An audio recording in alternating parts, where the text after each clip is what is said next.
Summer settled over Penisiodo Forest like a warm blanket, filling the air with the buzz of fireflies, the rustle of leaves, and the sweet smell of blooming clover. Bramble the bear loved it. For the first time in what felt like forever, things were calm. No snow to slip on, no strange frog statues, no parades in his honor, which of course meant something weird was about to happen. One night, just after the moon climbed high into the sky, Bramble wandered down to the river for a drink. He stopped, his fur standing on end. There, pressed deep into the muddy riverbank, were footprints, huge footprints, bigger than his own paws. Bramble squinted, then cautiously placed his paw beside one for scale. The track made his look like a kitten's print. He let out a soft, questioning growl. Bad memories of past misunderstandings crept into his mind. If he went back and told anyone, they'd probably turn it into another festival, wouldn't they? But his curiosity was stronger. Carefully, Bramble began to follow the mysterious trail. By dawn, it seemed like half the forest had spotted the tracks. The squirrels chattered nervously. "It's a monster." The foxes, always a bit dramatic, declared, "It's clearly a giant frog spirit." The owls just hooted ominously, which, to be fair, is what owls love to do.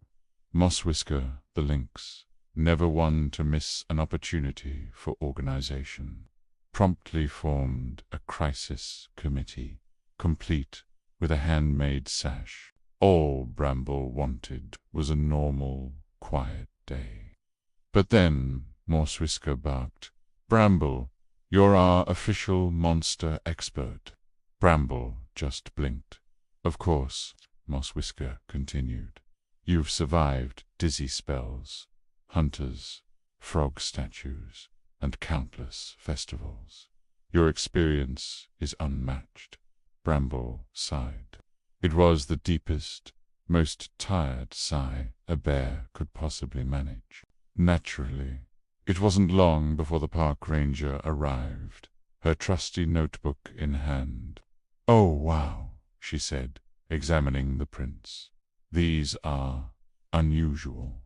Bramble nodded vigorously. Finally, someone was taking this seriously. The ranger scribbled a note, Bear expressing anxiety, possibly due to frog-related trauma resurfacing. Bramble just slapped a paw over his face. Despite the chaos, Bramble joined the search party. The tracks led them through the thick underbrush, past the big maple tree, and across a fallen log. They were headed toward the deepest part of the forest, where the trees grew so tall they seemed to tickle the clouds. The other animals tiptoed behind Bramble, whispering ideas. What if it's a giant? What if it's a forest troll? What if it's a bear from another dimension? Bramble rolled his eyes and pushed aside a large bush and stopped dead in his tracks. There, in a sunlit clearing, stood the monster. It was a moose, a very large moose, a very large, very lost moose, who was gently munching on a patch of dandelions. The moose looked up and let out a polite, questioning sound. Bramble slowly turned around and gave the entire breathless search party the most tired stare imaginable. The animals erupted into cheers. The monster is defeated. Bramble confronted the giant creature. He protected us all again. Mosswhisker immediately announced, "We must honor Bramble with a summer safety ceremony." Bramble let out a silent scream. The ranger, meanwhile, was already writing in her notebook. Bear displays remarkable leadership under frog-adjacent circumstances. There were no frogs anywhere, but Bramble no longer had the energy to correct her.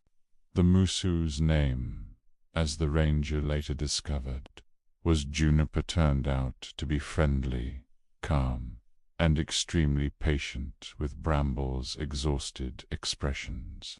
Juniper decided to stay in Peneshado Forest for the season, becoming a surprising and welcome new member of the community. And Bramble, for once, he was genuinely proud.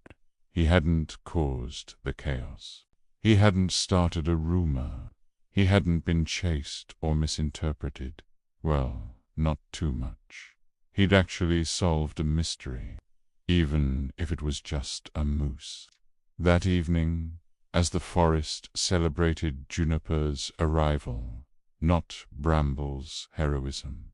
Thank goodness, Bramble sat beneath the big maple, enjoying a quiet bowl of berries. The ranger approached him. "You know," she said softly, "you're becoming quite the forest guardian."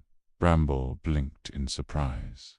Then a slow smile spread across his face.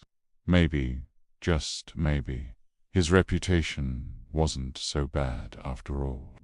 Thanks for watching our story today. If you enjoyed Bramble's latest adventure, don't forget to like, subscribe, and hit that notification bell for more tales from Peneshado Forest. See you next time.